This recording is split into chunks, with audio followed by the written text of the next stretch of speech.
You're listening to the 10-Minute Bible Hour podcast, where we do fast, fun, free daily deep dives into books of the Bible. And right now, we're going through Esther.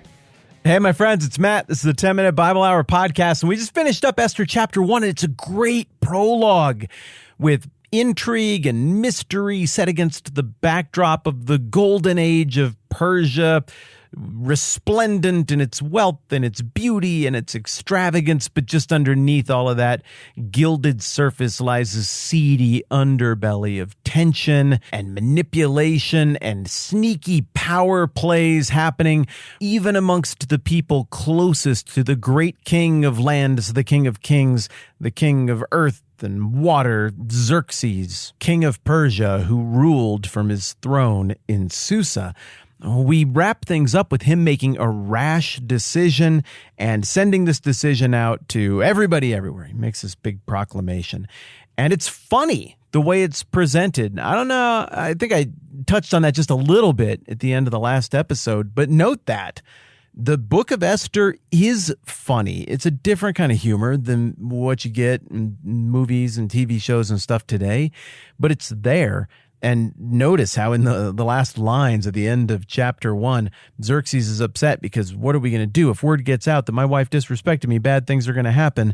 And then the end of the prologue, 3 different ways, says how absolutely thoroughly he addressed that concern by sending out a message to everyone in the kingdom, an official royal decree in all languages to all people, written in all scripts, to make sure everybody knew exactly what happened. That'll help keep it under wraps. It's supposed to be funny, and the curtain closes on this opening prologue. I don't think you can call it Act 1. I think you could picture it as the material right before the opening credits and maybe the opening theme runs.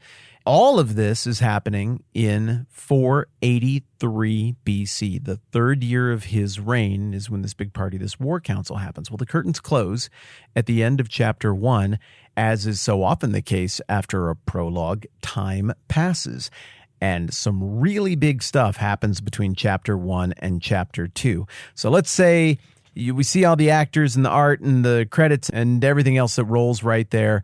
And then the screen goes black for a minute, and maybe you can hear the sounds of the royal court or plates clinking in the background, hubbub and buzz, birds chirping, whatever it might be, but you don't see anything yet. And instead you just see on the screen, 4 years later, Xerxes has returned to his palace in Susa, a defeated man, his reputation in shambles after a shameful defeat at the hands of the Greeks. Something like that. That's pretty pro-Greek, anti-Persia bias that I just threw on that. But you can picture that in a movie, right? You can picture that as being a passage of time. Well, between chapter 1 and chapter 2, so much happened. The histories by Herodotus that I've been leaning on so heavily, it is once again this thick. Wait for it. Just hang on. Just a minute. All right. A little bit more. Hang on. It's just about got it. Keep listening. Don't go anywhere. It's that thick.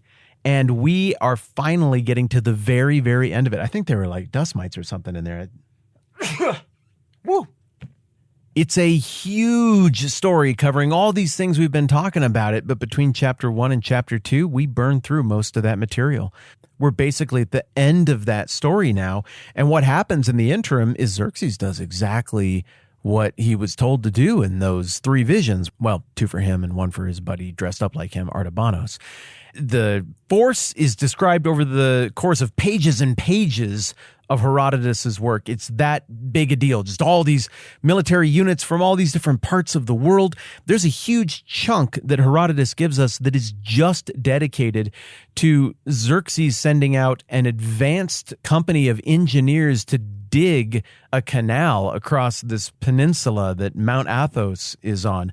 Apparently, that had been hard on his dad. Ships had crashed there on his way to his eventual defeat at Marathon, or on his army's way to their eventual defeat. And so Xerxes was going to make a show of things, and he was going to demonstrate this is what happens when the king of Persia shows up. Things get better and projects get done, and they get done quickly. Oh, and also dissidents get punished. And so this thing gets dug. You can still apparently see it today. It's not functional. It's silted in, but it's still there. It's visible. I looked at Google Maps. You can tell. So before Xerxes even goes on this trek, he is already making his mark in 482 and 481. In 481, he loads up and does the cross-country journey, clear out west past his Asia Minor, modern-day Turkey capital of Sardis. It's not technically a capital, but it functions like one because it's his most prominent westernmost city. And he goes through Sardis and he crosses over into Europe. And Herodotus tells us everything's going according to plan and people are bending the knee to him. And then he runs into a buzzsaw in the form of 300 Spartans and a few of their buddies at the pass at Thermopylae on the way down toward Athens. And the Spartans aren't numerous enough to win, but they're numerous enough to hold that pass for a real long time, to provide strategic advantage for the Athenians, who've got a great big fleet and a whole bunch of refugees they need to get out of Athens waiting just down the coast a few miles. Well, eventually some local Greek sells out the Spartans and the Persians are able to get in behind them and they wipe him out and they cut Leonidas in half. They put his body on a couple poles on either side of the pass at Thermopylae to make a point. And now Xerxes is heading for Athens and he goes to Athens and Athens has been abandoned because they knew they couldn't hold it. So he burns the Acropolis and makes a point out of things. But the Athenians are just still right there in the bay by Athens. They're being shuttled about by this big fleet the Athenians have built, and Xerxes is not satisfied that the punishment is done. He wants to wipe them out, so he puts a chair up on a hill and picks a place after being duped into an ill-advised naval battle that he loses badly in the Straits of Salamis to the Athenian politician, general, and admiral Themistocles, and Xerxes ends up having to turn around and go home. He leaves behind the general Mardonius. You'll remember, that's the guy who back at the wedding party in Esther chapter 1, he's not mentioned in Esther, but he was at the party. He may even have been one of those nobles who had unlimited access to the king, who is mentioned there at the end of Esther chapter 1. Heck, maybe he was Memucan. Who knows? These names exist in multiple different languages, and only occasionally can we get them to line up and correspond. But the point is, this guy was elite. He was Persian nobility, and he was all in on the Athens campaign idea. During the war council party we read about in Esther chapter 1, so Xerxes is like, all right, well, you were in on this too.